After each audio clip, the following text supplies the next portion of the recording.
It's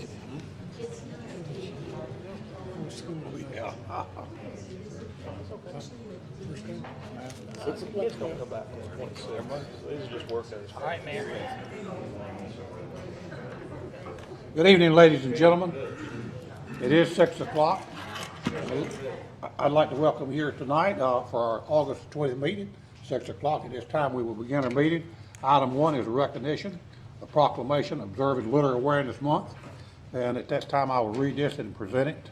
It says, whereas litter can have an immediate and long-lasting impact on the community, degrading the natural environment, reducing property values, increasing crime, discouraging residential growth, tourism, and blighting the visual and aesthetics of the neighborhood. Whereas the City Council has a strong interest in reducing and eventually eradicating roadside litter and litter in the waterways. Whereas all members of our community are strongly encouraged to properly dispose of all trash, recycle as established guidelines, and foster litter control awareness. Whereas the North Carolina Department of Transportation has identified September the 14th through the 28th, 2019 as the dates for the North Carolina Department of Transportation biannual cleanup drive involving community volunteers statewide to participate in an organized litter sweep.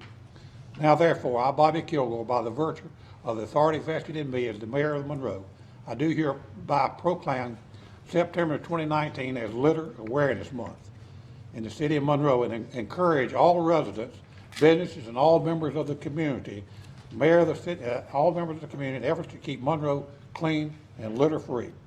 In witness hereof, I've had hereunto set my hand and caused the seal of the city of Monroe to be affixed this 20th day of August, 2019. I'd like to present that this time.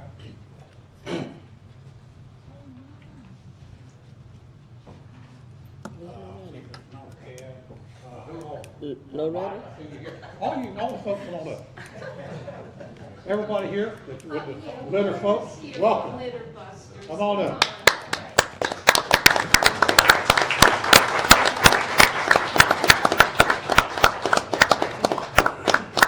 I'm proud to read and sign this proclamation.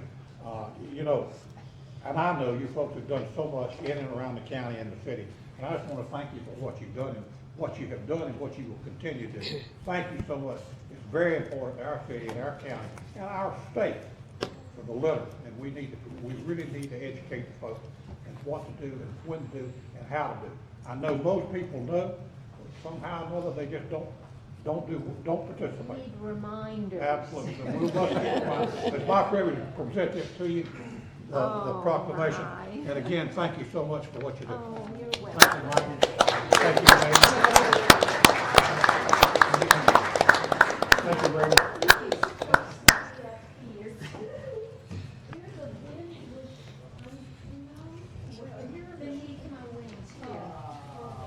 Marie, you should have stood up. You're part of that. Hey, Mayor, I am Bob. I know. yeah, this woman is the wind beneath my wings. I know she is. I've known her a long time. Good lady. Thank you for coming. Item 2, award of financial report achievement to the city of Monroe. Lisa Strickland, please, ma'am. Good evening, Mayor, Council. The City of Monroe's Comprehensive Annual Financial Report, or CAFR, for the year ended June 30th, 2018, was awarded the Certificate of Achievement for Excellence in Financial Reporting by the Government Finance Officers Association of the United States and Canada. The Certificate of Achievement is the highest form of recognition for excellence in state and local government financial reporting. In order to be awarded the Certificate of Achievement, a government must publish an easily readable and efficiently organized comprehensive annual financial report. This report must satisfy both generally accepted accounting principles and all applicable legal requirements. The CAFR has been judged by an impartial panel to meet the high standards of the program, including demonstrating a constructive spirit of full disclosure to clearly communicate its financial story and motivate potential users and user groups to read the CAFR.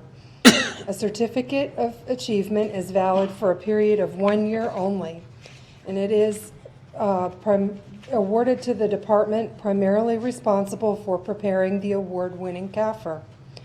This is the 26th consecutive year that the Finance Department has received this prestigious award. I'd like to thank Ashley Ivy, the accounting manager, who's in the audience, who coordinates our audit and oversees the production and the assembling of the CAFR. And I'd also like to thank Martin Starnes, our auditors, who are great partners in completing this great effort every year. Thank you. Thank you so much. I think it's great. How many years did you say? 26 years in a row. Hey, Great job.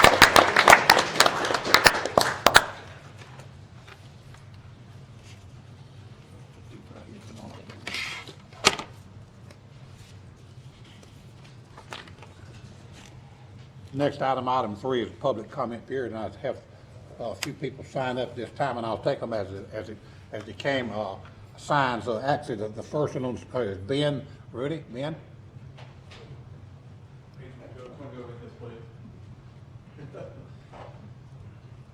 If you will, give us a name and address for that, and if you can hold it 3 minutes. Sure. Good afternoon, ladies and gentlemen of the council, Mr. Mayor. Podium. Oh, where's the Please, microphone? please, thank Yeah, you. sure. Good evening, good afternoon, ladies and gentlemen of the council, Mr. Mayor. Not sure if anyone saw the news Friday night. You may recognize me from the news. My name is Jonathan Lichtenhan. I'm at 400 South College Street, and WSOC TV Channel 9 did a live report from my front yard. And the reason for that was due to a shootout that took place on Gordon Street, right beside my house. I was a witness to the entire ordeal when having a family cookout and a birthday party for my father-in-law. And as I was bringing the food in for us all to enjoy, the shootout occurred right there in front of me, in front of my very eyes. I saw the entire thing, start to finish, and it was terrifying. And to be honest, it was a little disappointing too, because we moved into our house about a little over 3 years ago now, and we love our neighbors and love where we live, and we love being in the community. But there's some major concerns with some certain properties and certain landlords that are over these properties, and the amount of gang activity, drug activity, firearms activity that's occurring at these properties. So I just want to bring it to the council's attention, if you're not familiar what had happened with that shooting. The gentleman and his accessory got out of their vehicle right behind another duplex, which is catty-corner to our property, and proceeded to shoot across that duplex's yard at the second apartment duplex, and then proceeded to try to escape in that vehicle, and doing so after firing at least 10 shots, I would guess, in that direction. So when that started happening, I ran into the house, told my family, get down, someone's shooting, and then after that, proceeded on foot to chase after the vehicle, calling 911 at the exact same time, and to get a good description of both the male doing the shooting and the female who had taken the vehicle and was driving at that point as the getaway car. So I just want to bring it to y'all's attention, really, just what had happened and just the severity of it, because it's very disappointing. Not so much the police response time. I understand that they were in the process of getting the suspect apprehended down the street on Sunset. But the concerning part is it took an active shooter in the street to get officers to respond to complaints we've had.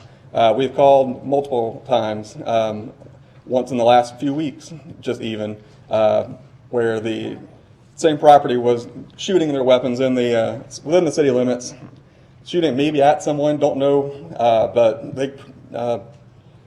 they knew what they were doing, because we heard, pick up the shells, pick up the shells. So there was something going on back there, and it's concerning. And this is a pattern that has repeated itself over and over with this property. This is the property in question is at 301 Sanford Street, by the way.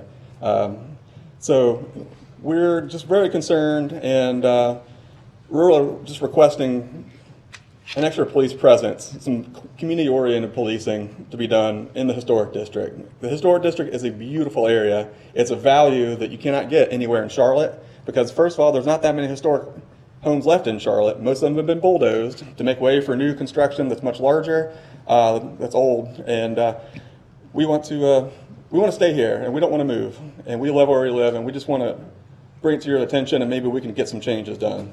Okay. Yes, I understand that the chief did call you, and I understand they're all in jail, right? I mean, I haven't heard anything about the accomplice. yeah, they're in jail, and That's excellent. they are in jail, I can vouch for that. Okay, next, thank you. Thank you. Mr. Ally. That was for him, not me.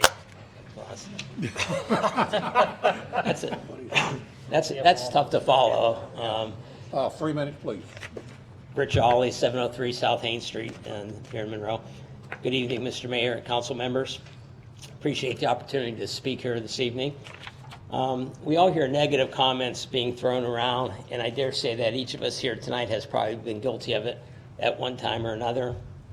But tonight, I want to take a few minutes and recount a positive.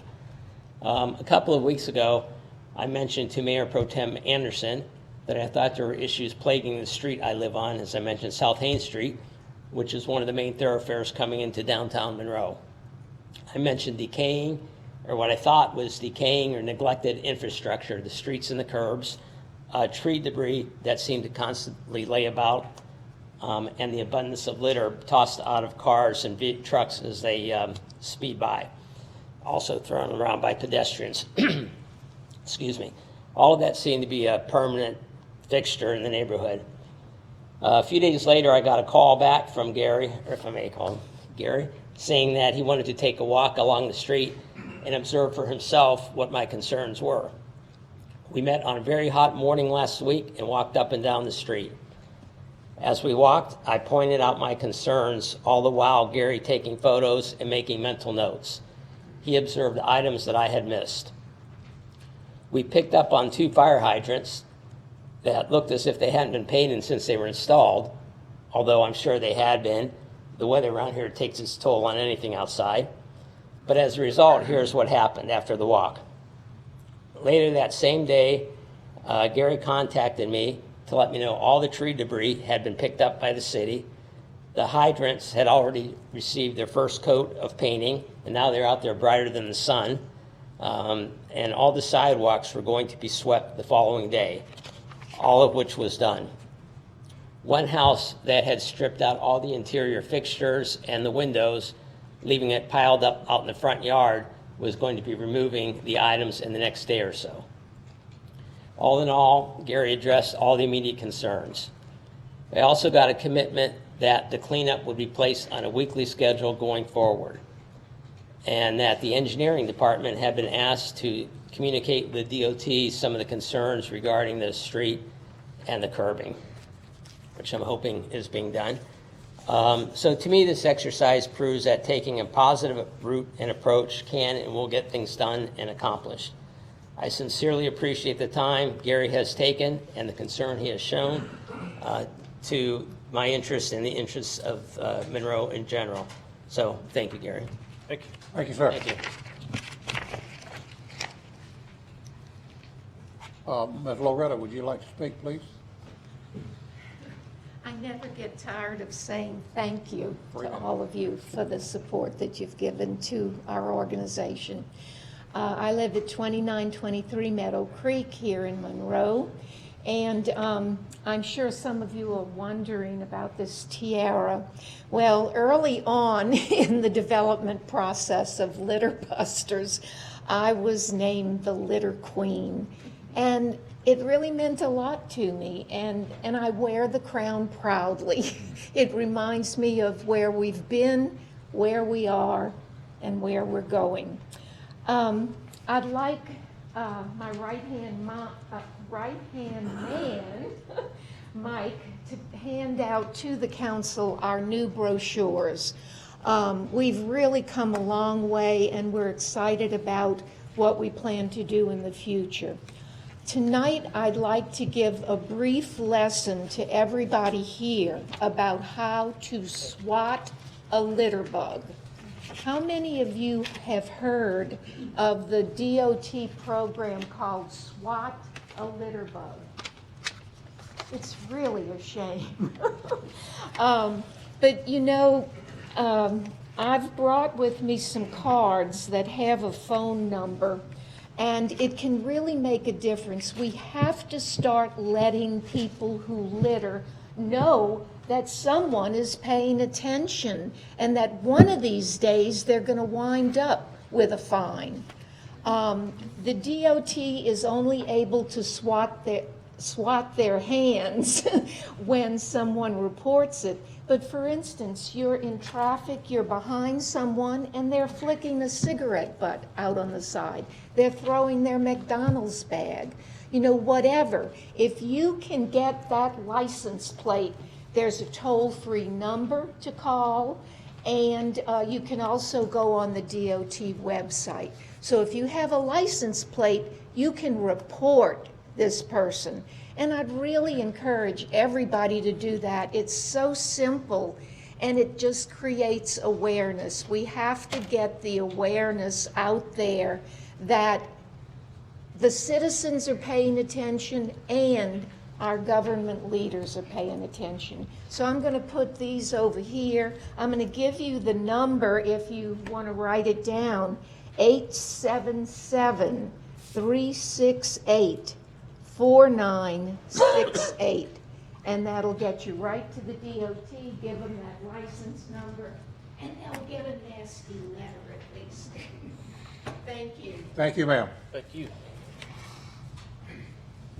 All right, Ms. Marie Taylor, would you like to speak?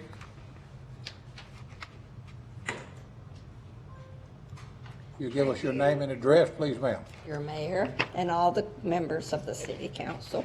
Ladies and gentlemen, excuse my back. But I would like to say how much I appreciate what the Litter Busters has done. When my husband and I moved back to Monroe 23 years ago after being gone 47 years with an extended military career, I was appalled at the litter that lined the streets of Monroe, North Carolina. And when we purchased a home off of Olive Branch Road, I would say to my husband, I hope none of our military friends come to visit us, because I would be ashamed to bring them down this road. Loretta jumped in. She got a group organized. She has volunteers helping her. They keep Olive Branch Road clean. I would drive anybody right now down Olive Branch Road to my home. So I want to thank her and her group, and I hope that the city of Monroe will support her in all of her endeavors. Thank you. We have, always, and will continue. Thank you, Ms. Taylor. Okay, that's all I have signed up for consent agenda. Anyone else who would like to address the council? Hearing none, we'll go into the regular consent agenda at this time, and Mr. Larry, I'll turn it over to you, sir. Thank you, Mayor and members of the City Council.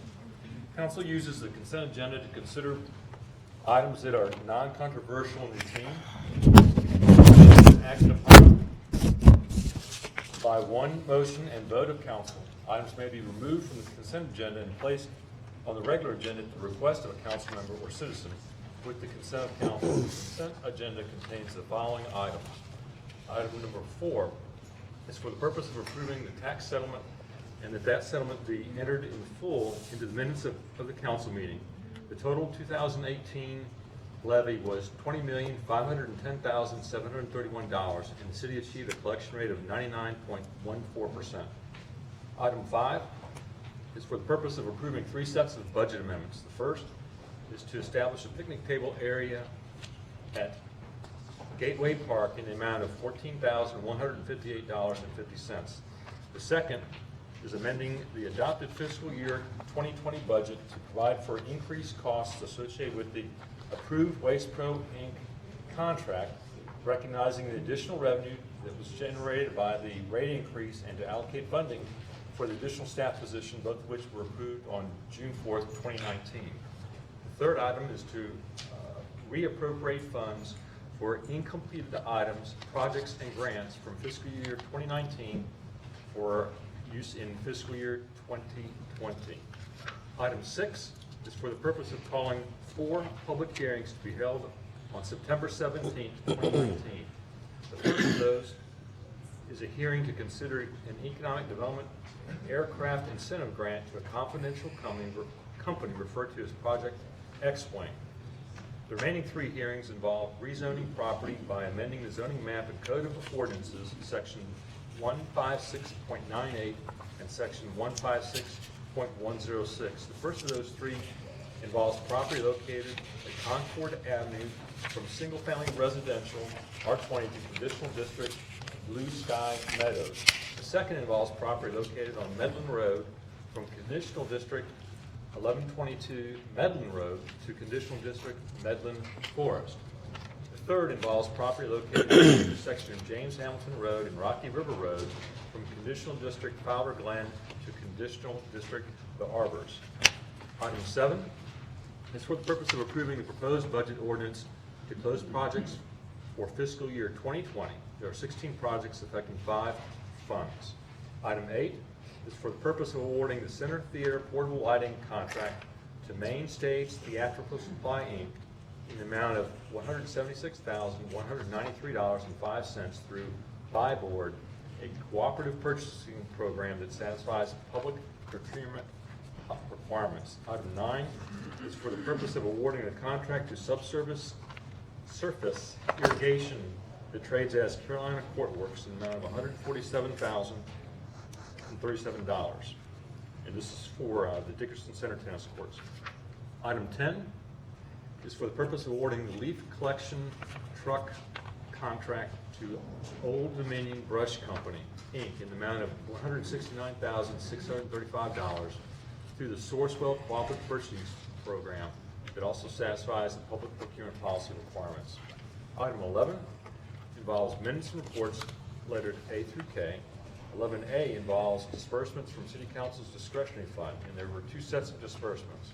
First of which is Mayor Pro Tem Anderson had 4 disbursements, which included one to the Center of Human Potential in the amount of $150, Community Shelter of Union County in the amount of $600, Monroe Rotary Club Golf Tournament in the amount of $150, and Monroe Athletic Foundation in the amount of $150.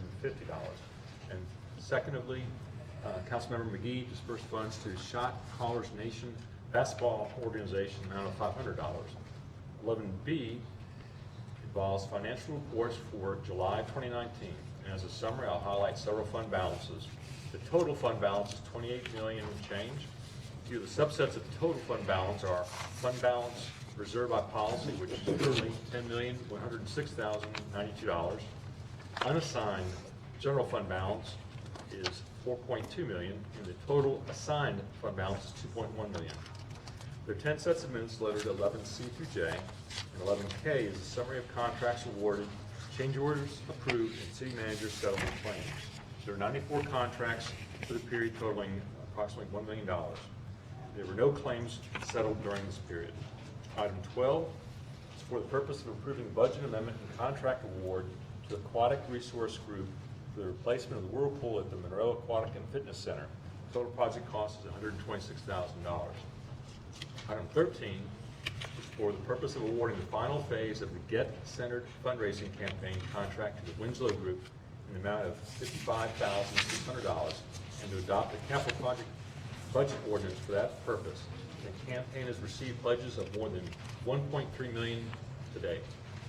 Item 14 is for the purpose of adopting 3 resolutions. The first is to call a public hearing on September 17th to consider abandoning approximately 203 foot section of Crawford Street, measured at its center line between Jefferson Street and Crowell Street, to be incorporated into the future plans for the Senior Center and Police Department.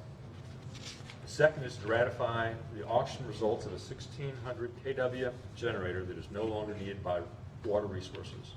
And third, to adopt a resolution that expresses our appreciation to Mr. Sharon for his 25 years of service to the city of Monroe. Item 15 is for the purpose of approving 2 sets of tax releases. The total releases for June equaled $7,182.76, and for July equaled $45,876.19. July's tax releases involves Boggs Paving that claimed that a hot mix asphalt plant was located in South Carolina not in Monroe nor Union County. The Union County Tax Office reviewed the records and conferred with the Assessor's Office in Chesterfield County, South Carolina, and concluded the asphalt plant was not located in Union County. The County Tax Administrator determined Boggs Paving was due a refund. These releases were created by a change or reduction in the value of the City of Monroe by the Union County Tax Assessor.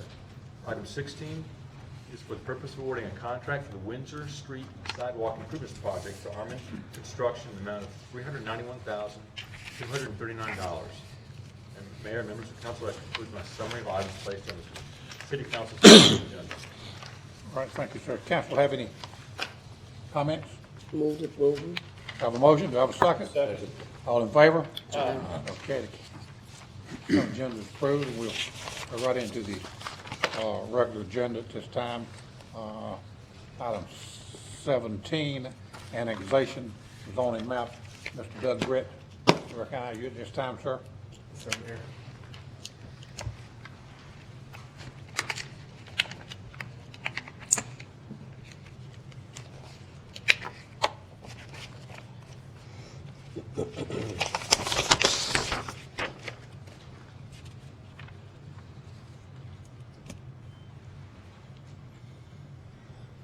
Mayor and Council, Doug Britt, the Planning Department. And if you recall, this item was tabled at the July 16th meeting based on input from council and the residents. The applicant has revised the site plan. If you recall, this is 24.5 acres located along Highway 75 and Skywatch Lane, which Skywatch Lane is kind of the other side of the Southwind subdivision. At the last meeting, there was concerns about a number of connective points to Southwinds. And at the last meeting, there was a connection here along Rainmaker, here along Kevinshire, and then a future connection at this location. And they've eliminated this location as well as the Kevinshire, so the only connection between the existing Southwinds and Alexander Commons will be the connection along Rainmaker Drive. The applicant did meet with the neighbors. I was at the meeting because I had another meeting to attend. But he has shared that with the neighbors, and that's the only change since the last council meeting. And again, this is the annexation and rezoning. I'll be glad to answer any questions if you have any at this time. Hearing none, thank you, Mr. Britt. This is a public hearing. Actually, Mayor, it's, Yes. council's already held a public hearing, but if council wishes to hold a public hearing, we've advertised it in case you do wish to hear Okay. from the developer, the neighbors, anyone else. So it'll be up to council. If you wish to do it, you can go ahead and begin a public hearing. And personally, I don't see the sense in having another public hearing. I would like to say that I heard from some of the residents that, reporting on the meeting that he had made all the concessions that they had requested. Also heard from Mr. Fern, that he had met with them and, he redid, and now there's only one interest, which was one of the main concerns about their safety. So, according to what they say and what he says, everything that they have asked for, he has complied with. Are you making a motion? I move that we don't have a. Actually, you don't even have to, if you don't wish to hold a public hearing, you can Just go ahead with A. move on to item B in the agenda, which I think may be item. I move that the petition met requirements of North Carolina General Statute 1608-31. I have a motion on item B. Do I have a second? Second. All in favor? Aye. Okay, item C. Motion to adopt an ordinance to extend the corporate limits. Second. I have a motion, I have a second. You have a second. All in favor? Aye. Any opposed? Hearing none, item Council- D. Okay, a motion to adopt resolution approving land development plan compliance. Second. I have a motion, second. All in favor? Any opposed? Hearing none, item 3. E. Motion to adopt ordinance amending Code of Ordinances, Chapter 156, Section 156, 106, titled Official Zoning Map. Second. I have a motion, I have a second. Second. All in favor? Any opposed? Hearing none. Item F. Motion to adopt ordinance amending Code of Ordinances, Chapter 156, Section 156, 498, titled Additional Districts Established. Second. I have a motion, second. All in favor? Any opposed? Hearing none, that's passed.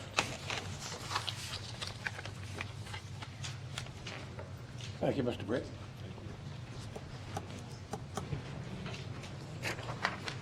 Okay, item 18, annexation zoning amendment request for 58 acres along Dees Road. Ms. Mendler, am I saying that correct? Yeah. Take care of that. Give them, I should have given them that. Okay, let's take care of that. Let's see this here. 58 acres. All three voices in favor. Okay. Good evening, I'm Carrie Mendler with the Planning Department. Tonight I'm presenting two separate items under one presentation. The first item is an annexation request. The second item is a zoning text and map amendment request. The applicant is requesting the annexation and conditional district rezoning in order to develop 137 townhomes and 89 single-family lots with 23.56 acres of open space. The subject property is currently 58.269 acres, and the density of the project is 3.96 units per acre. The site is surrounded by existing single-family residential, and it is also adjacent to the Monroe Expressway. To orient you to the site, it is highlighted in blue. It currently is two parcels. It's north of Dees Road. It is west of the Monroe Expressway, and then Concord Highway, or 601, is over here to the west.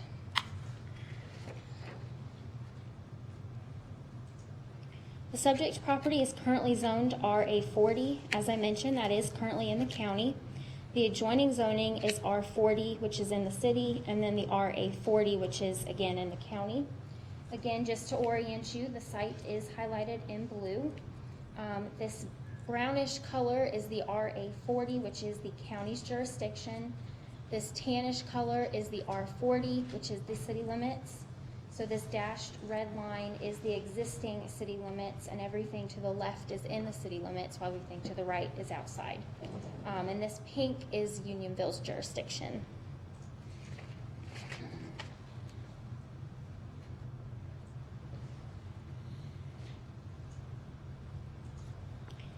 As I mentioned, the applicant is requesting the conditional district in order to develop 137 townhomes and 89 single-family lots with 23.56 acres of open space. The density is 3.96 units per acre. The minimum lot size for the single-family lots is 7,000 square feet, with an average lot size of 8,569 square feet. The minimum lot size for the townhomes is 2,057 square feet. The project is required to provide at least 12.5% open space, which would equal 7.28 acres. The total area of open space being proposed is 23.56 acres, or 40.4%. The open space also includes a pool and cabana, and all blue line streams on the site have been provided with the 50-foot buffer on both sides. Again, as I mentioned, there will be single-family lots and townhomes. The single-family lots are these lots shaded in the green, while the yellow represents the townhomes. The pool house and cabana will be located at this location on the site, with additional parking as well located near the pool. As far as the landscaping, the single-family lots, the applicant is proposing for each lot to have 2 trees planted at the time a certificate of occupancy is issued for each dwelling. Street trees will also be provided at a rate of 1 per lot. The townhomes will have street trees provided at a rate of 3 per building, and they will also have 2 trees outside of the right-of-way per building. Additionally, there will be landscaping along Dees Road, and then there's also some landscaping being provided to the back of these lots that are adjacent to the expressway to help with light and sound. Each single-family home will have a 2-car garage. The townhomes will have a mix of 1 and 2-car garages. All front-load garages will have carriage-style trim and/or hardware that mimics the carriage-style doors. Driveways for single-family lots will be able to accommodate 4 vehicles, while driveways for the townhomes will be able to accommodate at least 2 vehicles. 5-foot sidewalks will be provided along both sides of the road throughout the development, excluding a 40-foot width right-of-way to the north that runs in front of these set of townhomes. Again, this is the only section that will not have sidewalk. The remaining roads will have 5-foot sidewalks. There's also going to be an 8-foot sidewalk provided along Dees Road. It will stop just here at this entrance because of a guardrail that was installed along Dees Road as part of the expressway project. The development will have 2 full access entrances. Due to the number of the proposed lots, the North Carolina Department of Transportation and the city's engineering department did not require a traffic impact analysis for this project. As I mentioned, there are going to be 2 full access entrances, one to the west and one to the east. Your packet also includes some elevations of the project. The developer is proposing the single-family homes to be a minimum of 1,400 square feet. The townhomes will be a minimum of 1,300 heated square feet. The proposed exterior building materials will include fiber cement, stone, stucco, and/or brick. Vinyl will only be used for trim work. I'll just go through these elevations real quick.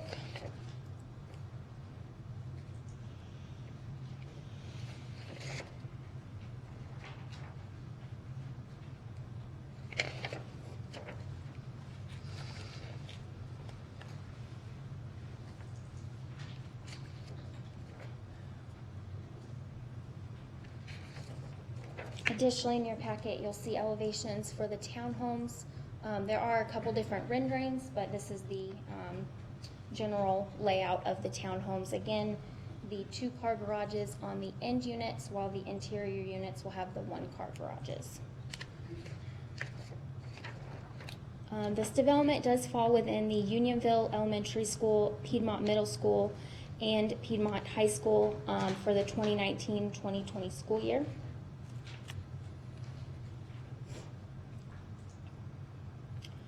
The applicant did hold a neighborhood meeting on June 27th, 2019. 5 individuals that I believe are representing 3 households did attend this meeting. A summary was prepared by the applicant's engineer, and it was in your packet as well. A rezoning notification sign was posted 10 days prior to the public hearing, and an official rezoning notification letter was sent to the adjacent property owners located within at least 150 feet 10 days prior to the public hearing. The land development plan indicates this area falls within a regional mixed-use center. Regional mixed-use centers attract people beyond Monroe for shopping, entertainment, employment, or recreation. It is likely that the regional mixed-use centers will support the most intense concentrations of retail, employment, high-density residential, and other mixed uses. These areas typically locate near major highways to ensure ease of access for longer trips. Single-family residential should typically be discouraged within the center, but can be located to the periphery of the center as a transitional use. The proposed project is consistent with the future land use plan. And since we haven't had a lot of projects or developments in these nodes since they are new, I did just want to take a moment to kind of explain the vision for these nodes. So this is basically the map. The subject property is to the south here, highlighted in blue. This teal color is the city of Monroe limits, while the pink is Unionville. And then this dashed circle represents the mixed-use node. Basically, with these nodes, you want to have your higher intensity usage towards the center, and as you work out, you lower the intensity of the use. So in the center, you're going to have more of your retail, restaurant, commercial uses, and then stepping out, you'll get your multifamily, such as apartments and townhomes. And then again, towards the outer circle, you're going to have your single-family uses. So just as an example, basically, this project has the townhomes located in this general region. which is where you would want it with these nodes, with the single family towards the outside of the circle, acting as a transition between the higher intensity stuff in the center and your single family uses outside of the node. So with all of that being said, staff is of the opinion that the project is a reasonable use because of the mix of housing types within the node, and that the higher density residential is towards the center, while the single family detached homes are on the peripheral of the node. As a reminder, this is an annexation and rezoning request. I'll be happy to answer any questions. The applicant's engineer, Mr. John Ross with Eagle Engineering, is here. He does have a short presentation if you'll allow him, but I'll be happy to answer any questions. Question, would this be governed by a homeowners association? I'm sorry? Will a homeowners? Yes. Okay. Yes. Okay. What kind of lighting is gonna be out there? Is it LED or?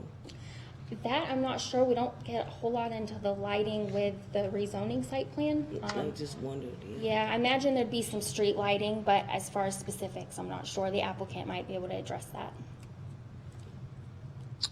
Okay, thank you very much. Any other questions, council? Thank you, ma'am. This is a public hearing, and I have three signed up to speak, and I'll take them in order. Is it signed, Mr. John Ross? If you'd like to speak, please. Would you give us your name and address for record, sir? I know you know that. I would be glad to, Mr. Mayor. And John 3 Ross. minutes, if we can get 3 minutes. Yes, sir. John Ross with Eagle Engineering, representing the applicant. I believe the other two names on your list are the applicant, Mr. Marty Davis and Mr. Willie Morris, representing MI Homes. They are the developer and the petitioner of the project. My presentation got even shorter thanks to the thoroughness of Ms. Midler's presentation, and it's always a pleasure to do work within the city of Monroe, and we appreciate the efforts of your planning staff in that regard. She gave a quick overview of the site. A couple things that I would like to point out. When we develop a site plan, we try to work with the natural features that are there. There's a large amount of wooded area on the site. You can see there's a farm pond in the middle of the site, and there's some fairly significant trees around the two home places on the property. Our site plan worked diligently to protect the adjacent trees for buffering between our site and the adjoining landowners, as well as maintain the pond that's on the site and the significant trees on the property. I think Ms. Mendler very well covered the zoning of the site, so we won't get into that. So we took the natural elements of the site. We took your future land use plan.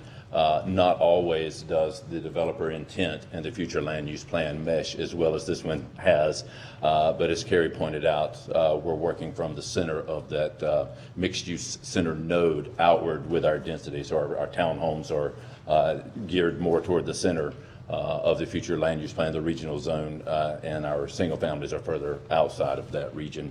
And with all of that, that's how we developed the site plan that you see here, working with the natural features. And the color version actually gives much more clear view of the significant trees that are being saved, and then the buffering around the west side and the north side of the property against the existing residents that are there. You've seen the images, and at this point, I'm going to say thank you, and I will be glad to answer any questions that you might have. I'm sorry, if I may. The street lighting will be consistent with, it will be City of Monroe streets. LED lighting, I do believe, is required by your engineering department, your energy department. Okay, any questions, Mr. Ross? What's some of the price points of the homes in town? If I may, I'm going to defer to Mr. Morris to discuss the price points for the homes. Okay, any other questions, Mr. Ross? Thank you. Okay, thank you, sir. Great, thank you. Okay, Mr. Davis? Well, whichever one wants to come up next. Sure. Yeah, either one. Willie Morris with MI Homes. The price points, the townhomes will probably start in the low 200,000s, go to the mid to 260 range, and then the single families will start in the 260 range and push to around 300,000. Okay. And myself and Marty are here to answer any other questions. Any other questions, Captain, for Mr. Morris? Thank you. Thank you, sir. Okay. Mr. Davis, would you like to speak? Am I getting these names crosswise? Would you like to speak, sir? No, I don't do anything. Okay. Okay. And anyone else who would like to speak in favor? Anyone who would like to speak in opposition? Hearing none, we'll close the public hearing and take action. Mayor, I move that, make a motion that the petition met the requirements of North Carolina General Statutes 160A-31. Second. Have a motion, second on B, all in favor? Aye. Any opposed? Motion to adopt an ordinance to extend the corporate limits. Second. I have a motion and a second, all in favor? Aye. Any opposed? Hearing none, that's passed. Motion to adopt resolution approving land development plan compliance. Second. Have a motion and a second, all in favor? Aye. Any opposed? Hearing none, item E. Motion to adopt ordinance amending code of ordinances, chapter 156, section 156-106, title official zone map. Second. Have a motion and a second, all in favor? Aye. Any opposed? Hearing none, item F. Motion to, go ahead. Go ahead, Solution. Motion to adopt ordinance amending code of ordinances, chapter 156, section 156.98, title conditional district established. Second. I have a motion and a second, all in favor? Aye. Any opposed? Hearing none, that will pass. Thank you. You are now in this, coming into the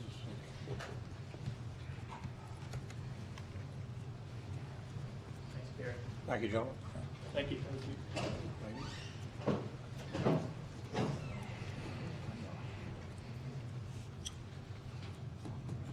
Item 19, the Winchester facility signage. Ms. Tanya Edwards. Good evening, Mayor, Council. The Winchester Neighborhood Committee has requested that Council reconsider a decision to affirm the current identification sign at the Winchester Recreation Facility. The Winchester Neighborhood Committee made a request at their June 18th meeting to have this issue regarding the Winchester Recreation Complex identification sign be brought back to City Council for reconsideration. This item was reviewed in March, and a recommendation was made by both the Parks and Recreation Commission and the General Services Committee to City Council that the sign remain as currently worded. City Council affirmed the current identification sign at the Winchester Recreation Complex to remain as currently worded at the April 2nd council meeting. Due to reports of continued community concern over the wording Bazemore Community Center rather than Bazemore Meeting Room on the sign, this item is being brought back before council at the request of this committee with an opportunity for public input per the city's naming of public facilities and lands recognition of individuals' policy prior to action on this item. Recreation facility signage was a pilot project of the overall citywide wayfinding system developed with the help of a consultant. The pilot, once implemented, demonstrated how the aesthetics, uniformity, and consistency in wording and message reinforce the recent new logo and branding efforts of the city. Prior to the current signs, the identification of these facilities was inconsistent, and some facilities were not recognized or identified as city facilities. Tonight, staff is here seeking guidance and direction on the labeling of the identification signage at the Winchester Recreation Facility. And I'll turn it back over to the mayor for the public opportunity session. Any and then questions, Ms. Evans? I'll be happy to, I can answer them now or after the public. Well, whatever. I have several comments. One, I think it was 1985 that the motion was made to name the meeting room, Bazemore Meeting Room. I checked, it has not been changed since then. And I talked to Mrs. Bazemore. In fact, she sent a text that it was the meeting room, not the building. Wait just a minute, I'll find it for you just a second. And, you know, we're trying to appreciate and realize that it is a historic neighborhood. I can't get it to come up.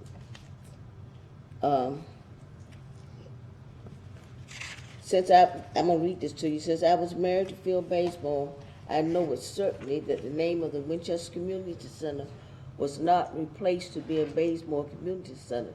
That name is incorrect. It never should have been changed. Phil's name was dedicated to the Bazemore Meeting Room within the Winchester Community Center. I hope this helps to clarify the error. Please do not hesitate to reach me if I can be of further assistance. I'm sure that the Monroe City Council will resolve the confusion, and I'll send each of you a copy. Okay. Any questions of Tanya? The Recreation Commission, y'all, give me your recommendation, Tanya. Well, the recommendation of the committee that we took back to them in March was to leave the signage as currently worded. Well, you know, back when this thing was done, Councilman Jordan made the motion to name the meeting room building, which is the entirety, the total. And if you look at the plaque, it clearly says a place for all people to meet together, work together, and play together. Well, there's 2 rooms in there plus restrooms and part of a kitchen. And 1 room is a meeting room, and 1 room is where there's ping pong and pool table and what have you. Phil Bazemore to me is one of the most important people we ever had on this council. He was a gentleman. He was respected in Raleigh. He was respected in Washington. The pre-K building was his idea. We wouldn't have the Armory right now. He's the one that went and got the money from Robin Hayes. So Quality Hill has that Armory and had it remodeled because of Phil Bazemore. When we had a problem in Raleigh, who did we send? We didn't send Lynn Kazire. We sent Phil Bazemore. When we had an issue in Washington, who did we send? We sent Phil Bazemore. And I want to tell you something. He was also our first elected member of the Board of Directors of the National League of Cities, which is quite an honor. The man, in my opinion, had as much to do with moving Monroe forward, the kind of person and the gentleman he was, than anybody we've had to sit on this council. And it's always been called the Bazemore Center. It is the Winchester Complex. But I think that Bazemore Center would be a real slap in the face if that name was changed based on what all that man did and how he loved the community. If I may, his wife, who says this, And his daughter, Ashley. the members of the community who love the Winchester community. We just had the Winchester community reunion. It used to be the nucleus of the African American community. That school was from 1921 to 1966. And I'm not taking anything from Mr. Bazemore. He was a family friend and a neighbor. He helped mentor me. But to misuse his name is bad too. If it was not the Winchester Community Center, and it's grammatically wrong to say the Bazemore Meeting Room. How silly is that? And I'll give you another illustration. The Sutton Park Community Center, Julia Baker Meeting Room. She was held in high esteem, just like Mr. Bazemore was. This is not taking anything, Mr. Bazemore. And I would suggest, since it was his idea to have the Winchester Development Center, name that after him. But if a community, if that's in their heart, that's been a Winchester Community Center ever since I was a little girl, and I'm 71 years old, and that was torn down. And it says Winchester Complex, and it's the Winchester Community Center, Bazemore Room. The plaque is on the wall. I went out and read the other plaque because Mary was telling me that they had met, and it said the Winchester, the Bazemore Meeting Room building. It does not say that. So I would say that in the interest of the community, in interest of the history of the community, in interest of being correct, I would strongly suggest that this council look at the facts, look at what his wife had said, look at what the minutes said, and if we need to pull the minutes back, I think Mr. Jordan made the motion. He surely knew what the motion meant. One of the, Bill, excuse me 1 minute, and if, with the council's permission, I'd like to go ahead and hear these folks that signed up, and then come back to discuss. Is that okay with the council? Okay, I have 3 people signed, 2 people signed up, and I'd like to get them in. Ms. Albrook, this time, ma'am, we'd be glad to hear you. I kind of got it out of order myself. It's not a Celeste problem. Osbrook Spanning. I reside at 910 LaSalle Street, Monroe. With all due respect to the council and you, Mr. Mayor, I appreciate the opportunity to speak with you about this matter about the Winchester renaming of the sign. I've lived over there all my life.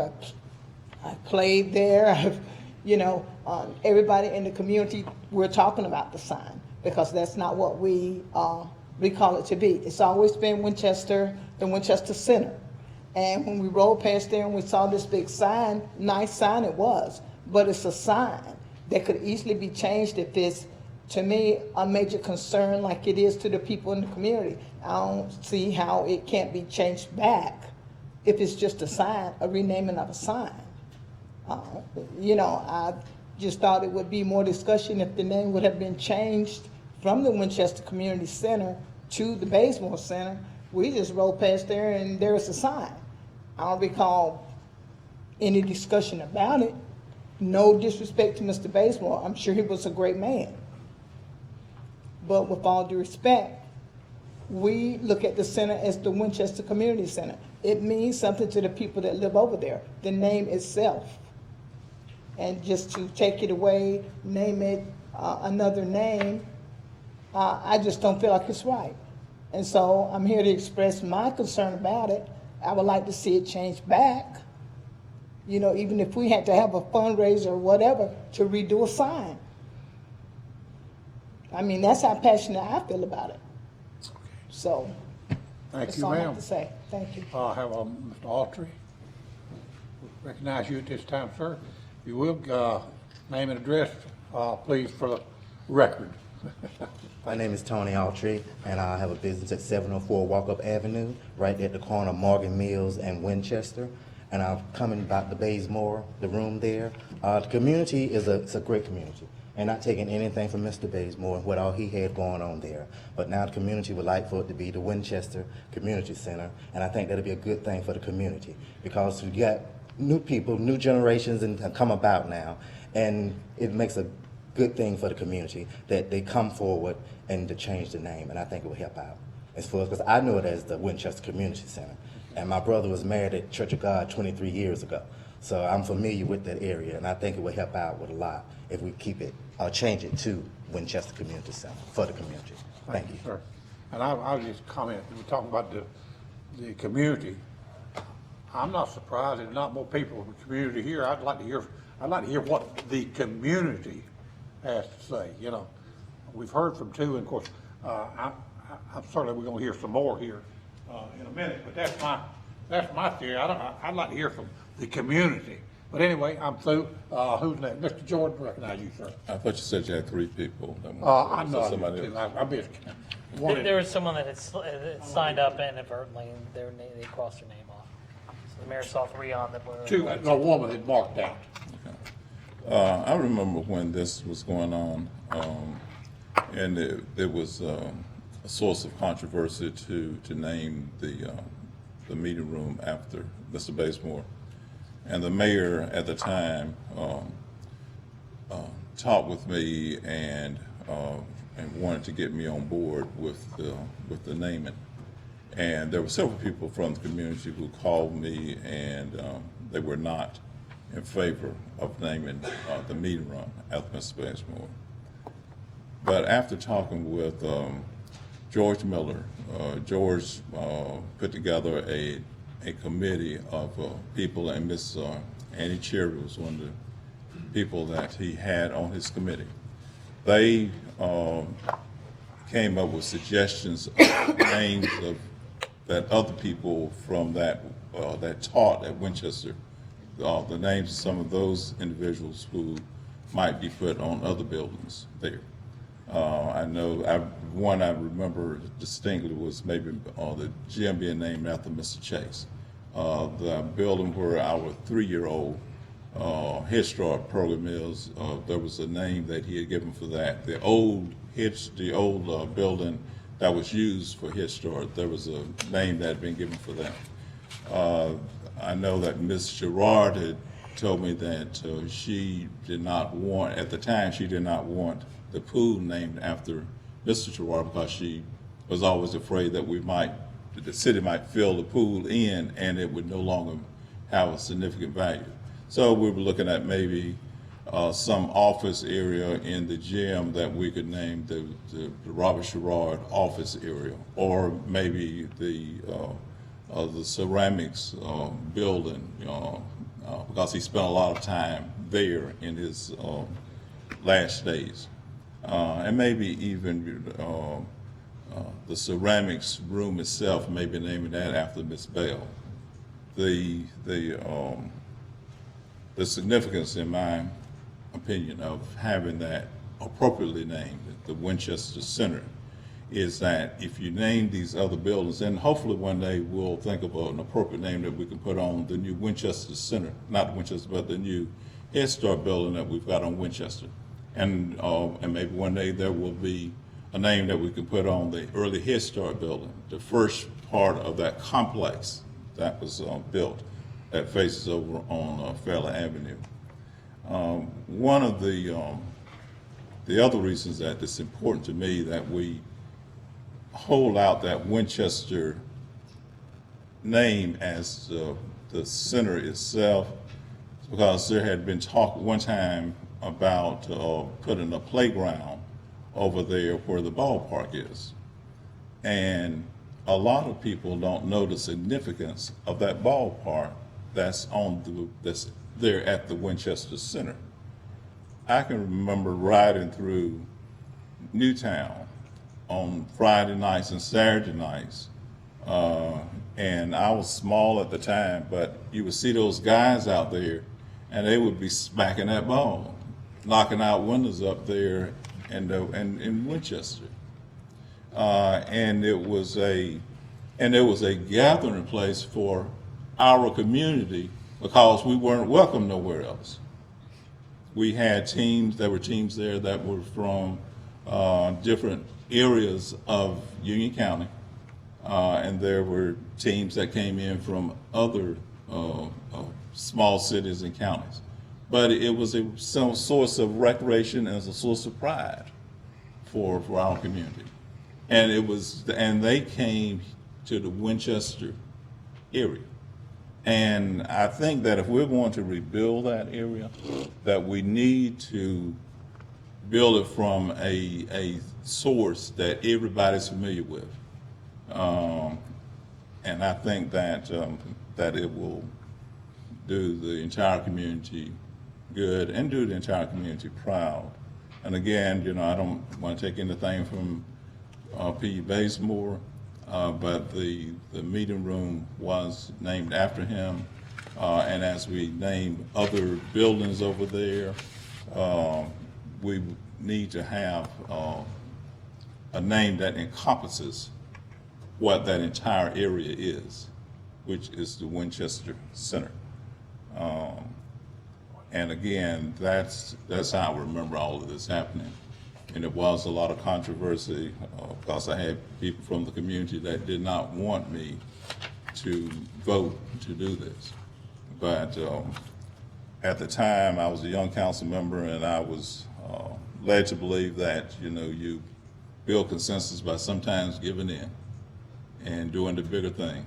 And that's what I call myself doing. And now I want to support that community by having a sign that says Winchester Center, and have the Bazemore meeting room as a part of the larger sign that says Winchester Center. That's all I have. Okay. Anyone else? I'd like to just make a comment. I probably knew Phil Bazemore, I can't tell you how many years ago, when I had another career. When I was in the banking business, I had a relationship with Phil Bazemore. It's public record, so I'm not revealing any confidences that we had back then. A finer customer of the old American Bank and Trust Company we never had. A handshake was good with Phil Bazemore. He was a man of his word. He worked hard. Everybody knows his record with the Agricultural Extension Service, what he went through, the different people's lives he touched. The actual sign that is on the outside of the building says Bazemore Meeting Room. Of course, that refers to the building. Just like if you go to Wells Fargo, it says Wells Fargo, it doesn't say Wells Fargo Building. And of course, Bill, you made that motion, and I understand where you're coming from there. But I think we need to look at, that's always been referred to me as the Bazemore Center, and Saluti mentioned a couple of times that room was named for Phil Bazemore's wife. So the building itself was named for Phil, the meeting room inside for his wife. So if it pleases everyone, why don't we go back to the original name that, Billy, you suggested back in '85, the Bazemore Meeting Room Building. So what's on the outside of it? I think you misunderstood what he said. No. He did not, I won't put words in his mouth, let him say it himself. No, at this point, I think that it's understood that the meeting room, and again, Mrs. Bazemore has reiterated it, and her daughter has reiterated that the meeting room is synonymous with Mr. Bazemore, but the complex itself is the Winchester Center, and I think that the sign should reflect that. I am hoping that we are getting ready to slow down and maybe even stop a process of gentrification that is going on there in the Winchester area. And one of the important ways of doing that is for that community and for the broader community, which is Monroe, to have an identity with what Winchester means, because Winchester has to do with where we came from, how we developed, and hopefully how we will continue to grow and prosper as a people.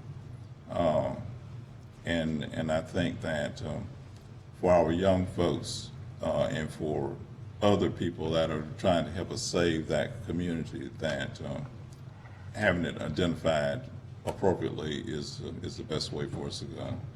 And I'd like to say this too, and I hate to say it, but it's just time to say it. This is not about relationships with Mr. Bazemore. It's not about all that he did, and he did a lot of things. I appreciate him, I expect him, I respect him. Like I said, he mentored me. He was a family friend. He was a neighbor. When he first moved to Monroe, he lived on Winchester Avenue, right beside the Lockharts. My family was probably the first family that he met. And it's more than that. And this is not about power or having the power to vote and getting your head together before you get to decide what you're going to do. And it's not about making sure you vote with a friend. I'm not saying that it is. This is about right and wrong. This is about ethics. This is about the fact that his own wife, and I sent each of you a copy of the email, and it's really black and white. How you vote, though, let's vote with character. Well, yes. I may be out of order, but I'll make a couple comments. Mayor, it's up to you. It's up to you. If you'll come to the podium and give us your name and address for the record. Give you 3 minutes, sir. I'm Dan Shive, 407 Harris Lane, Monroe, and I'm chairman of the Park and Recreation Commission. There were a couple of things that been brought to mind tonight. I was concerned about why this information was not discussed at the first vote. And how much in advance did the council know of this situation that you're discussing tonight? And why was it not considered at that point? Because the first vote was a unanimous vote. The second thing that I'm concerned about is, as far as the council is concerned, is that, and the Park and Recreation Commission or the Park and Recreation Department is responsible for doing signage within the parks and everything. Does this mean that every time that they're proposing a sign that a public hearing has to come up? And secondly, it doesn't look too good to me to have a second vote on something that was already approved. I mean, that could set a precedent, for you folks on the council. If somebody doesn't like it, well, let's just bring it up again for another vote. And but that's basically what I was what I was concerned about in addition to what we've been talking about tonight. Any questions of Mr. But if Shine? I may, Yeah. I would just let you know that it's not unusual for this council to bring something back up after it's been voted on. So this is not setting a precedent. Well, I guess you could, well, I don't know about that. But anyway. Any other questions, Mr. Shine? That's all. Thank you, sir. Okay. We're discussing this thing. Of course, you done heard what I had to say. And this is not the first time it come up. Larry will tell you that I've been taking this to him for about 2 years, have I not? The people have been asking me questions about it. You had referred it to staff, I would say roughly about a year ago. Okay, so it's nothing new, and it's community people that have brought it up. And we here to serve the citizens and to serve the communities. And I think our focus needs to be on them and not us and our feelings. Well, it's not new, and I don't want, what I'm fixing to sound like I don't know anything about it, I do. It's not new, but it's fairly new, mostly that's what I'm hearing. I don't have a problem with the naming of the center, the room, or whatever. I want to vote on what the community wants. And I'm not hearing from the community. I'm prepared to vote tonight, but I want to hear from the community. So in other words. Well, I've heard from two a certain people. number of people from. And we have family too that's emailed. His daughter actually emailed me and to actually change the name back to Winchester. And Well, I'm prepared to vote if y'all want to vote. I'm just saying, I haven't heard enough from the community. I hear what you say, Mr. McGee. That's one person. I hear two respectful people from the community, and that's fine. You heard from his wife. Monica. Okay, if y'all want to vote on it, we'll vote. Talk to Monica. I'd like to hear from the community, what I'd like to hear from. I think it's only fair to hear from the community. And I've heard from two nice folks here, and I think it's only fair, and I don't know how it would turn out. Two daughters. Well, we talking about recreation. I'm ready to vote. People that have grown up there with the Winchester. Mayor, for purposes, Mayor, there apparently are several conversations going on. Yeah, they are. And to make sure that the minutes are accurate, I would ask as your parliamentarian to make sure that you ask the members to, one at a time, so Yes, that the please. minutes can accurately reflect what's discussed. Lynn, one at a time, and you're on. What? Whatever you got to say, because for the minutes, and everybody's talking, and we kind of out of order. Well, I sort of agree with you. I mean, if the community was all excited about that, it looked like to me you'd have a room full rather than two people. Phil only had one daughter, and that's Anna. And he had a stepdaughter. But that's not his daughter, that's his stepdaughter. Not his biological daughter. daughter. And so, if you want to ask somebody, ask Anna. That's Phil. I'm all for doing what the community wants. What about Sandra Bazemore? That, people don't get much closer to a person than their spouse. Yes, I understand that. But they also got a divorce. Well, I go back, and I appreciate what Mr. Shine just said. It's gone through Parks and Rec, General Services. I was proud to make the second slogan to your motion to keep the name Bazemore Center.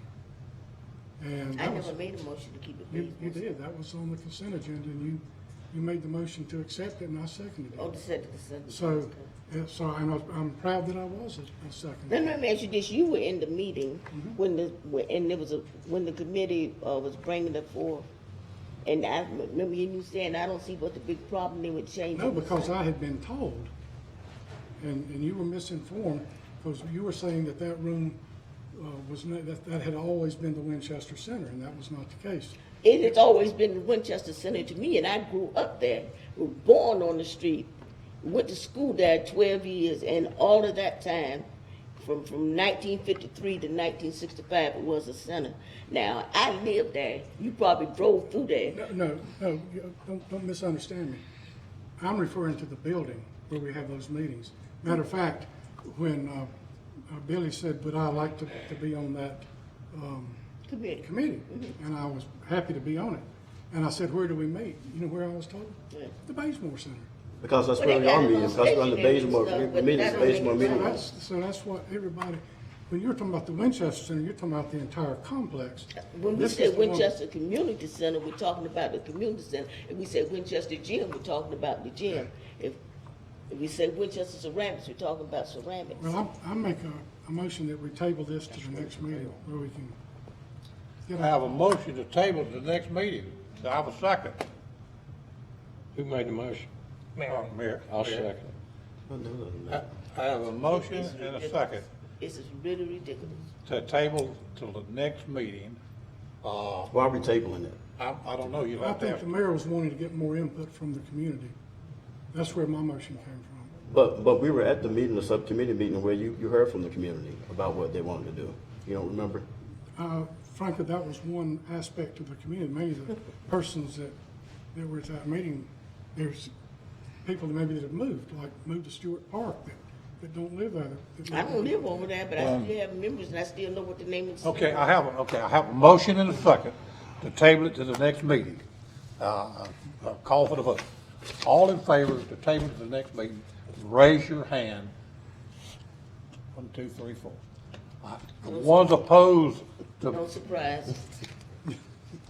Okay, so it's 4-3. We'll table it to the next meeting. And again, I'll say, I'm ready to vote for what the community wants. Mayor, could you ask the voting in opposition to please raise their hands? Because Yes, okay. they have the ability to either abstain or to not vote. If they choose to do that, that affects. One of voted in opposition. Please raise your hand for Mr. Luda, Mr. Jordan, and Mr. McGee. You get that, Madam Clerk? Is that without further? You know, I think we should have loyalty to the city and not loyalty to each other. I'll do what, Ms. Luda? I said we should have loyalty to the city, not loyalty to each other. That's what I said. Well, I agree to that. Mayor, I agree to that. does council wish to have staff again make sure their notice is placed for public comment? Because we did that for this meeting. If the concern from the council is to obtain additional public input, staff would suggest that perhaps the notices be again republished. Is that the will of the council? May I ask a question? Is a petition allowable for the community to express their desire on what they want to see happen over there? Mr. Attorney? Yes, Your Honor. Yes, it does, yes. Is that permissible? It is permissible under your naming policy. They can make a request and they can do that and would be taken through as your naming policy is doing.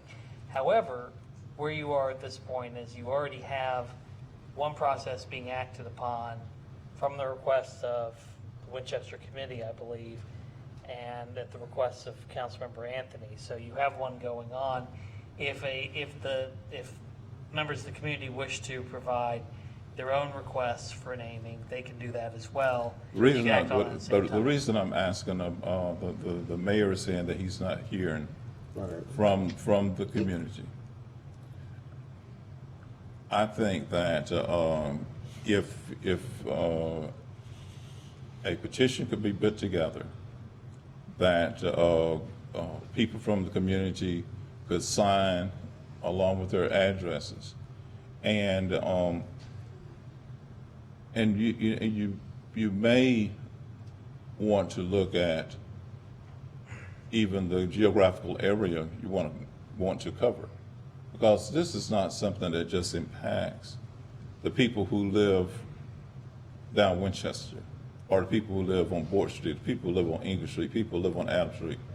This is something that impacts black folk all over Monroe. Mm-hmm. If you have lived in Monroe for probably the last 30 to 40 years, there's a good possibility that your roots are in Winchester. It don't matter what your address is now.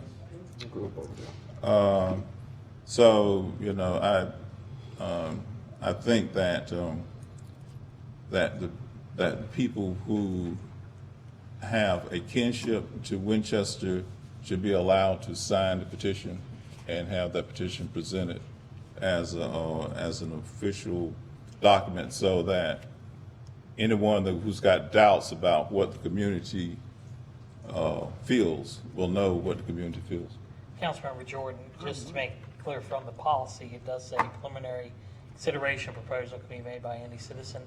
The suggestion that staff would make would be if members of the community wish to provide that input to the council in advance of the meeting, perhaps they could do that, and so it would be able to be part of your agenda that apparently a week before the meeting. That way the clerk could publish it in the agenda. So if members of the community wish to submit a petition or proposal or express their support for renaming the facility to the Winchester Center, that might be the appropriate way to do that. That would, I think, alleviate, the mayor's concern of making sure there's input from the And that's community. fine. But it can be done any way they wish. It was just for purposes of efficiency for the council to But do we, it. It's all the only thing I want us to do is make sure that, that whatever the community presents is done in a timely fashion, and it's done in a manner that's going to be acceptable to your office, so that they don't get here and it's handed back because if there's wording on it that's not right or something like that. That's all I want. I want the community to have that opportunity. And I don't know who needs to do the wording, but once the wording has been put together, so that the community has an opportunity to see if we're going to keep it like it is, or we're going to move it, change it, and they have an opportunity to make that choice, by signing their name and giving their address, then, I think that that will help us to resolve this and move on with other issues. I started to say more pressing and more important issues, but nothing at this point in time for a lot of people who have a kinship with the Winchester community. There is nothing more pressing and there is nothing more important. Okay, anything else? We got a hand up back there, man. I'm sorry. Oh, yes, sir. I'm sorry. But Name and address for the record, please. Okay. Thank you. My name is Haywood Hilliard, and I live at 701 Boyd Street in the heart of the Winchester community. We had a meeting this morning, and no one knew this was on the agenda. I'm the only one here, and we have a lot of people, and I'm sure if the name was changed from the from the Winchester Center, they would be really upset. We live very happily with the Bazemore room, but we don't want that. But we're not having another meeting until the third Tuesday in September. And if you're going to have your meeting before we have ours, and I think you are, I think you have it the second Tuesday. On the 17th. What's the 17th? 17th. We scheduled for 17th. Yeah, I think the third Tuesday is a little later, right? It's the 17th. Yeah, okay. Now, Same I would have day? to have pardon me? I believe it's the same day. Yeah, because ours was this morning, and here we are tonight here. Okay, but we need a little more time, because unless I have to have a call meeting. And I don't know why this came up, because we're very happy with the Winchester Center. And I'm surprised we're discussing this. I haven't been able to come to the meetings. But may we have enough time? Why are we rushing? And Maybe we it's do been this. like that for a Maybe we year. do this at our October meeting. Whatever. Yeah, I don't know. Maybe we bring back to our October meeting. It's fine with me. We had a motion. I'm sure they don't have a problem changing I it. can amend that motion. If you would amend that motion to bring it back to our I'll October. second that. Have a motion, a second to amend it to the October meeting. All in favor? Any opposed? Hearing none. You got it, sir. Thank you. And Yes, sir. the October meeting is the first Tuesday. It's the 1st of October. We don't respect your opinion, but What? I'm saying, we basically saying to the community, we don't respect your opinion. That's what I said. Well, I do respect your opinion. I haven't heard but about 3 or 4 opinions. No, it's more. And I'm It's sure- more committee. I'm sorry. How many people will satisfy you that you heard from the community? Well, I heard Mr. Jordan talk about not only Winchester Avenue, but spreading out. But I'm asking across. for a number. Okay, I'm coming to that. Mr. Jordan talked about Winchester Avenue and talked about folks who don't live there now, who had roots there, talked about the petition. I have no problem with that. I have no problem with it. But I've got a problem voting on to change names or anything in a community, and we've even spread it out past the community now. We've gone past Winchester Avenue, which is fine, and I think that's very, very good, because there's many people who's not there, has got roots there, that still go back. But the number of 4, 5, or 7, or 8 is not a respectable number for me to hear from a community. You know, and that's what I'm asking, respectable number, so we see if we can't get that many people to. Well, if you want me to give you a number, I'll give you a number 17,813. Well, that's more than, we don't have that many black people in Monroe, so that's ridiculous. You know what I'm saying. A respectable number with a community the size of Winchester Avenue community, and what Mr. Jordan said, and I agree 1,000 times. There's many people who live in this city who's got roots over there and should have a voice in it. If you bring me them people over here, I'll vote with you. But if if I brought you 5 people up here, or 6 people from my neighborhood to say this is what I want, I expect you to say, well, I need to hear what the neighbors want over there. I think you would. I don't know. That's my feeling. You know, it just seems to me if we're gonna vote on that, not only I think I need to hear more, but that's up to you folks. How many y'all hear? If 3 or 4 or 6 or 7 is enough for you, I don't have a problem with that. I don't see why you have a problem with me thinking I need to hear more people. I don't have a problem with you, it's just sort of funny, but I don't have no problem with you. Okay. Anything else? You're done. We'll move on. Item 21, Mr. Brian Bowman, Center Theater. 20. 20. I'm sorry, 20. I didn't. Let me back up here. I didn't turn the page. Pete, you're up. Item 20, Monroe Executive Airport, Mr. Peter Savalas. Yes, sir. Good evening, Mayor, Council. I'll try to keep this short and sweet. Airport is here to formally request the following: a budget ordinance for funding of a project, award of the construction contract for site development project at the airport, and along with contingency allowance and work authorization to our airport engineers for contract administration and for the city manager to execute the documents. In 2016, the airport requested and received city council approval for funding of the development of 4 hangar sites at the airport. The project concept was to develop sites so that we could sit 4 large 10,000 square foot hangars and put the necessary infrastructure to support those hangars, including the utilities, grading, and a site access road and connector taxiways, visualized driveway connections. The cost of these, the infrastructure that was going to be city funded was going to be put back through the lease stream, pro rata share for each of the sites, 4 sites. At the time, the project was supposed to be estimated between $950,000 to $975,000. You now fast forward to today, and we are having a 12,000 square foot hangar being currently built, under construction. As a matter of fact, I'm happy to report that the steel is actually being erected on that today. We had 2 of the 4 walls. So because of that, we need to go ahead and get started on this infrastructure project to support specifically this hangar.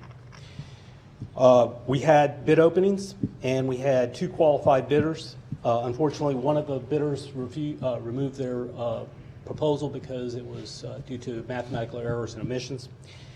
But we did have 1 good responsive bidder.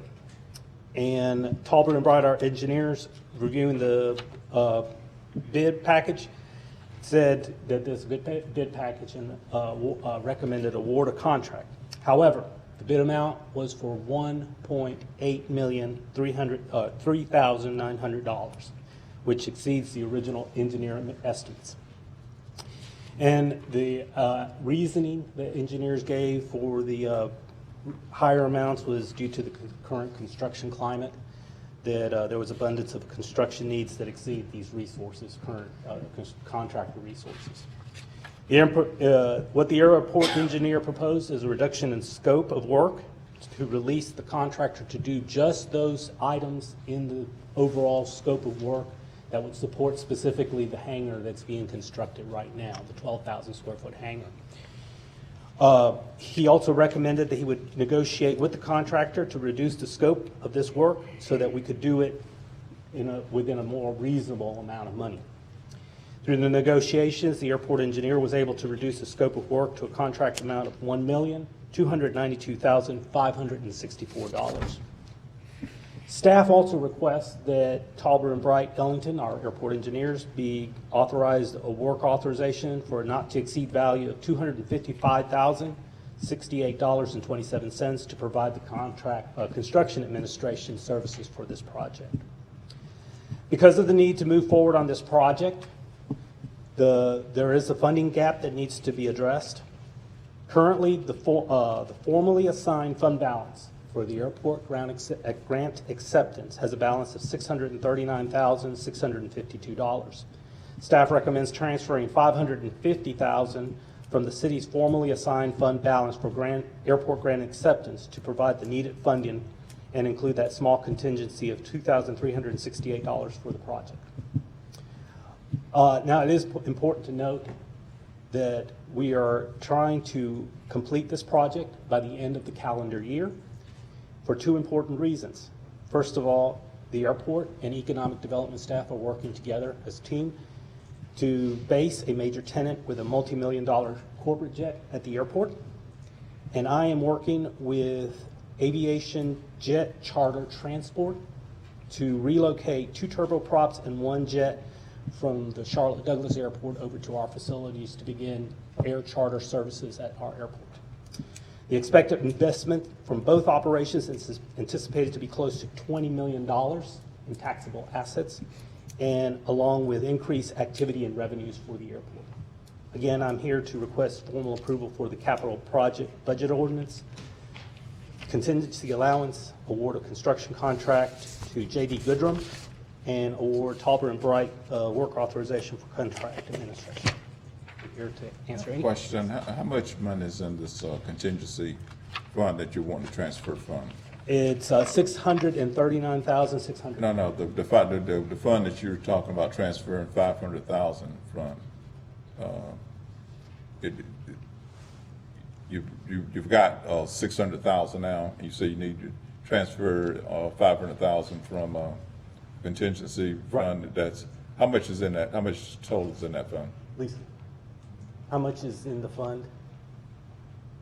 The amount that you quoted, that's 669,000. So if we take 639,000. Yes. I thought we had monies that we were building up for this purpose, in the kind of as a reserve fund for airport operations, so if we needed to match grants and that type of thing. That's correct. All right, the 500,000, that's where you want to take that money from? Mm-hmm. So there's 500,000, is that all that's there? No, sir. 639,652 is in the fund balance. 550,000 will be transferred into this capital project fund. Okay, so that will go along with the 600,000 that you've got, or? No, sir. It would be deducted From that 639,000. We started off at the beginning of the fiscal year with about $1 million, and then we approved a match for one of the grants out there. Apron project. That drew it down to the 639,000, and then we're wishing to take another 500,000 from that amount. So no, that won't leave very much in that fund for future matches. Okay. All right. Do you anticipate anything coming up in the foreseeable future that's going to need? Not right now, sir. All the projects have been accounted for, and the matches have been met. Okay. Mayor, I make a motion to adopt capital project budget ordinance. Second. I have a motion, I have a second.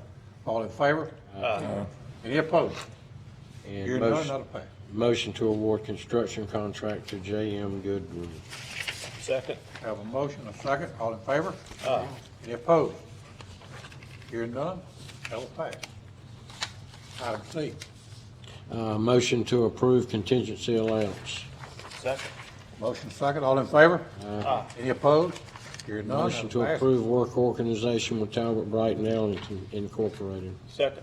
Motion is second, all in favor? Any opposed? Hearing none, that'll pass. Item E. Motion to authorize city manager to execute documents. Second. Motion is second, all in favor? Any opposed? Okay, that'll pass. Now, thank you, sir. Thank you. Thank you, council. Item 21, Mr. Brian Bourne, Son of Theater, sir.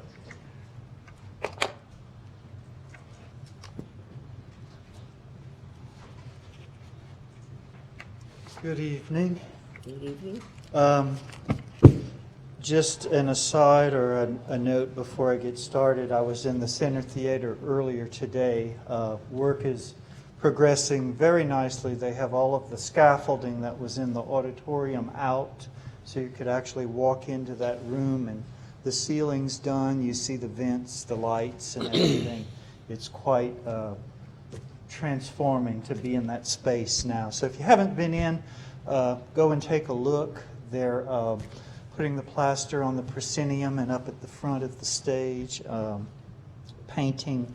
Things are coming together really, really nicely. It's quite impressive. But anyway, I'll get down to business now. I'm requesting that you consider and approve change order number 5 related to the construction of the Center Theater. Clearscape Architects and J.M. Cope have requested approval. Change order number 5 related to the renovation and addition. This change order entails new hard coat stucco on the theater's east wall, a storm line that we encountered some unsuitable soil that we had to deal with, site, a water line reroute, event lobby reframing, access door to the balcony plenum. This is for maintenance access in the future. Balcony seat blocking, auditorium plywood on the floor, and a level 5 finish at the lobby wall. And they're giving us a credit of $39.59.25. Total amount of the change order is $60,661.04 that we are requesting, and in accordance with Resolution 2000-76 of the City of Monroe, we are required to bring this forward to council because it exceeds the $50,000 limit. This will bring the total contract amount for construction to $5.691, $627.45. So Clearscapes and staff recommend the approval in the amount of $60,661, and we ask that you authorize the city manager to execute change order 5 on behalf of the City of Monroe. And there are sufficient funds in the project for this request. Motion to approve change order number 5 to J.M. Cope. Second. I have a motion and a second. Any discussion? All in favor? Any opposed? Hearing none, that'll pass. Motion to authorize city manager to execute documents. Second. I have a motion and a second. All in favor? Any opposed? Hearing none, that will pass. Okay, item 22, City Code Amendment, Mr. Eugene, sir. Thank you, Mayor. Mayor and Council, this is a revision of the action you took on July 16th. Following that meeting, and after providing a letter that you all received that advised chairs and vice chairs of the action taken by council, how that would potentially affect boards and commissions. There was some concern that of the 10 boards and commissions you make appointments to, all of them would be affected by this. 6 of the chairs would lose their seats on December 31, and 10 of the vice chairs would. Given that and the concern that many committees in some cases would lose both their chairs and vice chairs with no succession planning having been done, there was a request made by Mayor Pro Tem Anderson and Councilmember Holloway to place the item on the agenda with a suggestion to push the effective date of the change to December 31, 2020 as opposed to 2019. That way all the boards and commissions are not affected at one time, and then also there's apt opportunity for the boards and commissions to work on succession planning as well as for the council to make an appropriate and informed decision on selection of chairs and vice chairs. Happy to answer any questions you may have on it. Just to make clear, if you do vote for this, it means it will push out that requirement 1 year and no one loses their seat. If you do not, on December 31, 2019, 6 chairs and 10 vice chairs will lose their seats on the commissions and boards. Motion to adopt ordinance. Second. Have a motion and a second. Any more discussion? Hearing none, all in favor? Any opposed? Okay, that'll pass. Thank you, Mayor and Council. Yeah, that's it, right there. Mayor, Yes, sir. the gas line that we ran from Lake Norman to Monroe probably is one of the biggest things that ever going to happen to the city, because it basically gives us an unlimited supply of natural gas. They were 3 people primarily responsible for that: Terry Scholler, Bob Smith, and Don Mitchell. I think it'd be nice if we presented the 3 of them with a plaque honoring them for 10 years it took to do that. Nobody thought there was a Chinaman's chance that we could pull it off, but we did, thanks to them. So I would love to see us honor them in some way for that accomplishment. Okay. Open for discussion. I agree. Good idea. I think it's a great idea. Any more discussion? Okay. Hearing none, all in favor? Any opposed? Okay, that'll pass. If you will, Lynn, I guess you need to get with the city manager or somebody and kind of figure out what you want to do, or how y'all want to do it, and if the council agrees with it. I'll give that one to Larry. And so will it be. Okay. Okay. Council have anything else before we go into closed session? I do. Yes. Mayor, I had the opportunity last week to go out and ride with D Squad with our police department.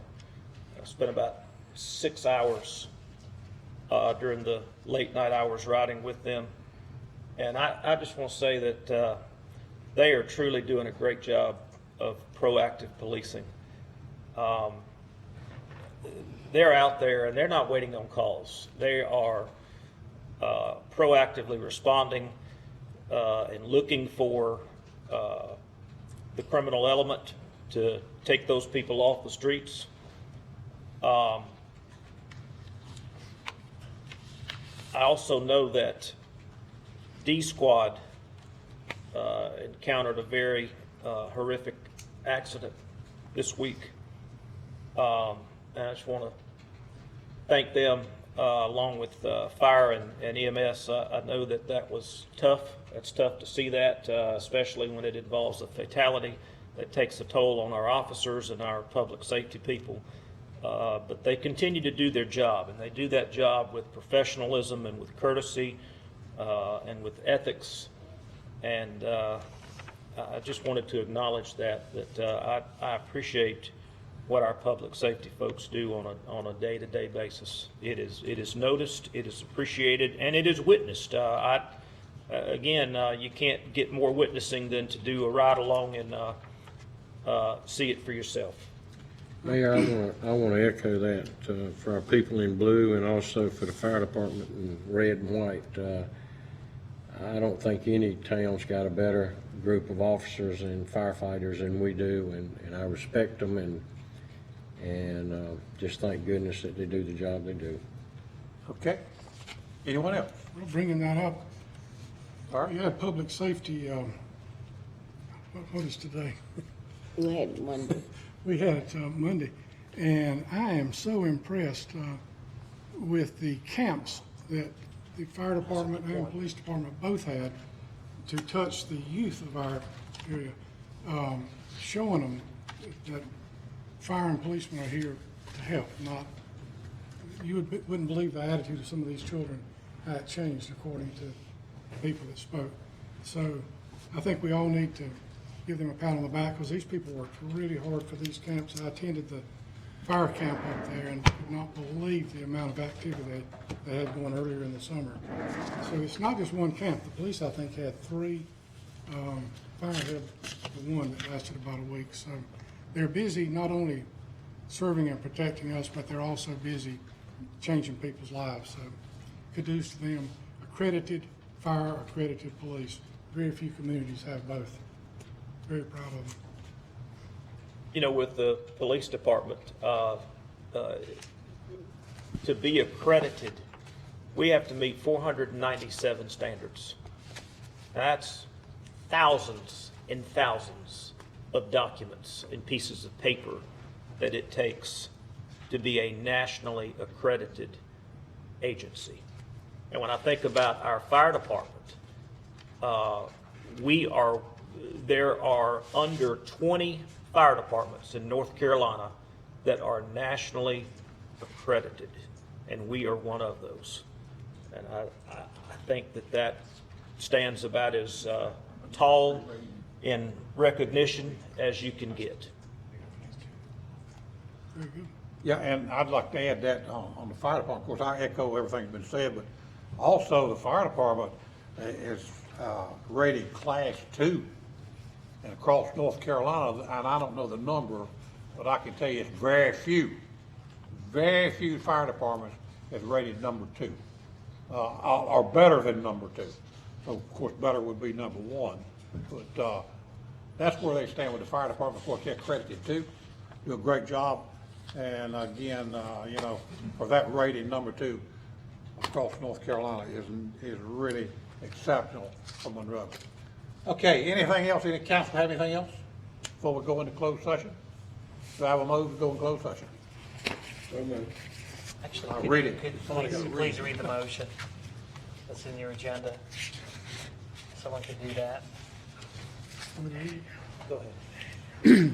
I move to go into closed session pursuant to North Carolina General Statute Sections 143-318-11, A1 and A3, to prevent the disclosure of information that is privileged or confidential pursuant to the law of the state or of the United States, will not consider a public record with the meaning of Chapter 132 of the General Statutes, to consult with an attorney employed or retained by the public body in order to preserve the attorney-client privilege between the attorney and the public body, to consider and give instructions to an attorney concerning the handling of a settlement or of a claim, judicial action, mediation, arbitration, or administrative procedure, specifically in the case of Eastwood Construction Limited Liability Corporation and Eastwood Construction Limited Liability Corporation doing business as Eastwood Homes versus the City of Monroe. I'm gonna wait until council gets back in here.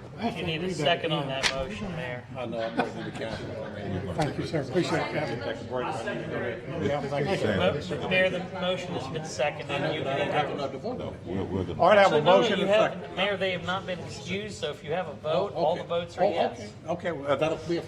So Okay, it's the I have mayor a just call motion the and a vote. second. All in favor going to closed session? We need, All in favor going to closed session, say aye. Aye. And that counts as a 7-0 vote because the members that left the dais were not excused. Okay, we are in closed session. We'll wait on the council to come back in.